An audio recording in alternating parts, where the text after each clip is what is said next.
Hello students, I hope you all are doing well. This is your maths teacher Shweta Bajaj. Students, before starting, firstly please like and subscribe my channel in order to get the video notifications on time. And don't forget to mention your name, class and section in the comment box for attendance. Now students, in the today's video we are going to do revision of chapter number 3, playing with numbers. So let's start. Now question number 1. In question number 1, it says that find all the factors of the given numbers and the first part is 8. Now in the first part, you want to find out the factors of 8. So you must think of all those numbers which divide 8, leaving a remainder 0. Or you know this 8 can be written as 1 into 8. This 8 is also coming in the table of 2, that is 2 into 4. And again, this 8 is coming in the table of 4, that means 4 into 2. Therefore, factors of 8 are 1, 2, 4, 2 and 4 taken, and 8. So, factors of 8 are 1, 2, 4 and 8. Hopefully, first part is clear to you. Now, in the second part, the number is 36. Now again, in order to find all the factors, we must think of all those numbers which divide 36, leaving a remainder 0. And moreover, 36 can be written as 1 into 36. 36 is an even number. And this means it is coming in the table of 2, that is 2 into 18.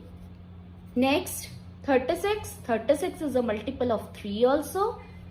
So this means 3 into 12. Next, we know that 4 9s are 36. Next, we know that 6 6 are 36. So factors of 36 are 1, 2, 3, 4, 6. Now see this column. Here 6 is already taken. 6 already. Next factor 9, 12, 18 and 36. So factors of 36 are 1, 2, 3, 4, 6, 9, 12, 18 and 36. Hopefully second part is also clear to you. Now next question I have taken is write the first 4 multiples of 7. Now students, here you want to write down the first 4 multiples of 7. That means you will write the table of 7 till 4 like this. 7 ones are 7, 7 twos are 14, 7 threes are 21, 7 fours are 28. Okay, therefore 4 multiples of 7 are 7, 14, 21 and 28. Hopefully question number 2 is also clear to you.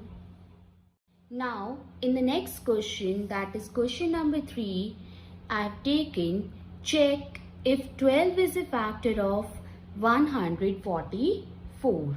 So students, if on dividing this 144 by 12, if you will get your remainder as 0, then this 12 will be a factor of 144.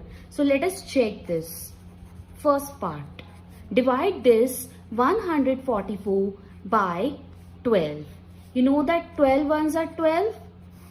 Now on subtracting 12 from 14, we will get 2. Now this 4 will be carried down. Now you know that 12 twos are 24. And on subtracting this, what we will get? We will get 0 as our remainder. Now since remainder is 0, therefore 12 is a factor of 144. 4. Hopefully, first part is clear to you.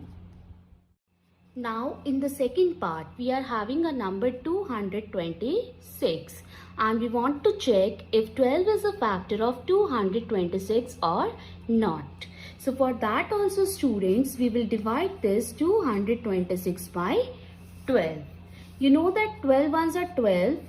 Now on subtracting this 12 from 22, we will get 10 and this 6 will be carried down. Now you know that 12 eights are 96 and on subtracting this what you will get? You get 10 as the remainder. So since remainder is not equals to 0, remainder is not equals to 0, therefore 12 is not a factor of 226. Hopefully, second part is also clear to you. Next I have taken is question number 4 and question number 4 says that express the following as a sum of two odd primes and the first is 42. That means what we have to do? We have to take only those two prime numbers which on adding gives 42 as the answer.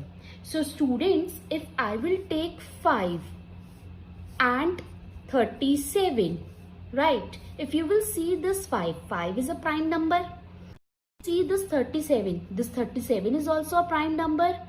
And on adding them, what you will get? You will get 42 only. So you have to tell or express this 42 as a sum of two odd primes. Hopefully, first part is clear to you. Same way for this 84. For this 84, first number you can take it as 5 and on adding 89 to this 5, you will get 84 as your answer. And here if you will see, this 5 is a prime number, this 79 is also a prime number. And adding them both, what you will get? You will get 84. Hopefully question number 4 is clear to you. Now next I have taken is one of the students' query named Aradhya's from 6th A and that query is from exercise number 1C and the question number 13. Question says that a truck can carry a maximum load of 1000 kg. How many cartons, each weighing 3 kg 200 gram, can be loaded onto the truck? So, what is the weight a truck can carry? Truck can carry 1000 kg and the weight of one carton is 3 kg 200 gram. So what will be the first step? The first step is to make the units same. Now students, we know that 1 kg is equals to 1000 gram. So 3 kg 200 gram can be written as 3 kg plus 200 gram and 3 kg. We will convert this 3 kg into grams. That means we will multiply this by 1000 and add 200 to this. Now 3 into 1000 gram will gives us 3000 gram plus 200 gram. Now adding them, what we will get? We will get 3200 gram. Now what is the weight a truck can carry? Truck can carry 1000 kg. So we will convert this 1000 kg also into grams. What we will do? We will multiply this 1000 by 1000. Now on multiplying 1000 by 1000, what we will get? We will get 10 lakh gram. Now since we want to find out the number of cartons, So the number of cartons will be given by, on dividing this, 10 lakh by 3200. Now students, divide this 10 lakh by 3200. Now on dividing 10 lakh by 3200, we know that 3200 threes are 9600. So on subtracting, what we will get? We will get 400. So this 0 will be carried down. Now we know that 3200 ones are 3200, and on subtracting it, what we will get? We will get 800. Now again this 0 will be carried down, and in the next 3200 twos are 6400, and on subtracting, what we will get? We will get 1600.